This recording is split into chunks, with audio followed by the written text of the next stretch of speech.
Role మన తెలుగు హీరోలకి చాలా మందికి పెద్ద పెద్ద హిట్లు తెచ్చిపెట్టింది. మహేష్ కైతే ఈ పోలీస్ రోల్ ఏకంగా పోకిరి లాంటి బిగ్గెస్ట్ బ్లాక్ బస్టర్ నిచ్చింది. కోలీవుడ్ బాలీవుడ్ లోనూ పోకిరి రీమేక్ అయ్యి అక్కడ కూడా సూపర్ హిట్ గా నిలిచింది. అలాంటి పోలీస్ క్యారెక్టర్ మరోసారి మహేష్ తలుపు తట్టింది. ఇంకా టైటిల్ పెట్టని తన 23వ చిత్రాన్ని ఏఆర్ మురుగదాస్ డైరెక్షన్ లో చేస్తున్నాడు మహేష్. రకుల్ ప్రీత్ హీరోయిన్ గా తొలిసారి మహేష్ పక్కన జతకట్టింది. ఇప్పటికే షూటింగ్ స్టార్ట్ అయ్యి సెకండ్ షెడ్యూల్ లోకి వచ్చిన ఈ మూవీలో మహేష్ స్టైలిష్ కాప్ రోల్ లో నటిస్తున్నాడు. కంప్లీట్ యాక్షన్ థ్రిల్లర్ గా తెరకెక్కుతున్న ఈ చిత్రంలో మహేష్ ని డిఫరెంట్ అవతార్లో చూడొచ్చని ఫ్యాన్స్ కి సెలవిచ్చాడు మురుగదాస్. పైగా బైలింగల్ అయిన ఈ సినిమాలో మహేష్ పై అటు తెలుగులోనూ ఇటు తమిళ్లోనూ సెపరేట్ గా సీన్స్ తీస్తున్నారు.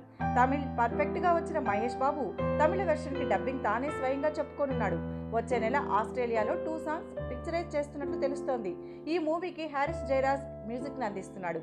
సంతోష్ శివం సినిమాటోగ్రఫర్ గా వ్యవహరిస్తుండగా ఎన్వీఆర్ సినిమాస్ ప్రొడ్యూస్ చేస్తుంది. ఈ ప్రాజెక్ట్ ని వాళ్ళు నెక్స్ట్ ఇయర్ మార్చిలో రిలీజ్ చేయాలని ప్లాన్ చేస్తున్నారు.